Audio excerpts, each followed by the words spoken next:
Okay, yeah, so I'm Alan Dix, yes, and I'm going to talk about deep digitality and digital thinking. And I always have to breathe before I say digitality. You should never invent terms that you can't say. Okay, but what am I going to talk about today? So I'm going to talk about two things. So first of all, deep digitality. So, well, and if I tell you what it is in this slide, I'll not have anything else to say, but this is about trying to radically reimagine absolutely everything, okay, in the world with a digital eye. And then I was going to talk a little bit about digital thinking, which is a bit about that digital eye. What's it mean to have that digital eye? And the sort of patterns of thinking. Okay, so first of all, deep digitality.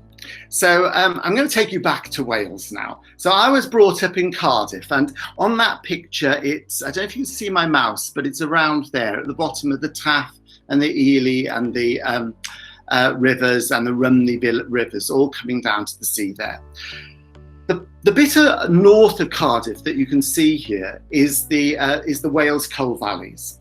So it's a mountainous region, and you can see the rivers flowing out to the mountains, and that looks perfectly reasonable. But I reckon that this is exactly what is happening in our modern world with digital technology. The patterns of industry, the patterns of commerce, the patterns of government, the patterns of health systems, of education, are ones that have been set in place before digital technology. And what's happening is the geology of digital is changing. The digital geology of the world has shifted, and yet our patterns are maintained. There's two crucial roles of money.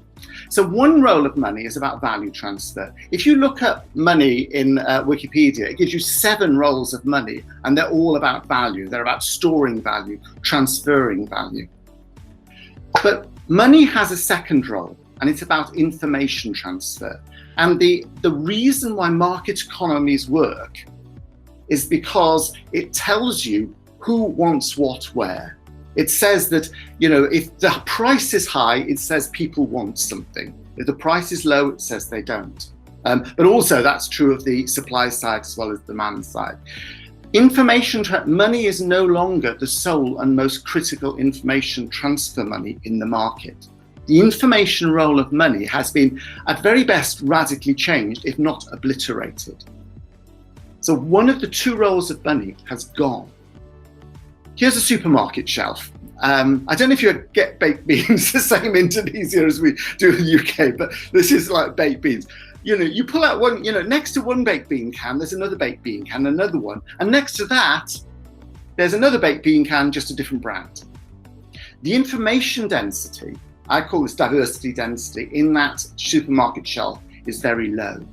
Suddenly, when we have internet marketing, everything changes. The information goes right the way up, and suddenly you can have picking lines in the warehouse. So suddenly that box that comes to you, if you do online shopping, I don't know if that's again as big in Indonesia as it is in the UK, but if you do online shopping, then the box has lots of different things. So suddenly you see the physical nature of information embodied in objects coming through the post and in lorries, and the nature of information with the money itself has shifted because the information has moved from the money into the digital world.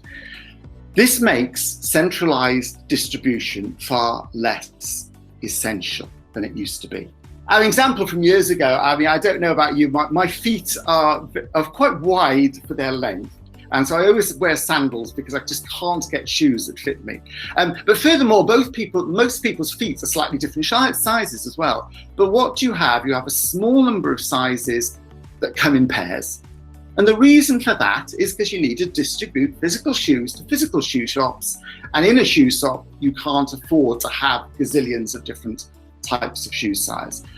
More radically, I think this does work out differently in Indonesia, so I'll let you, again, do your remapping. In the UK, one of the impacts, both of digital technology, but also of globalization, has been the destruction of skilled manual work. There's a number of things which I think are enablers for this, which allow you the space to think differently. An obvious one is cheap, and I've said computation and sensing. Activation, I mean, with 3D manufacture, we're moving there, but sensing particularly is cheap nowadays.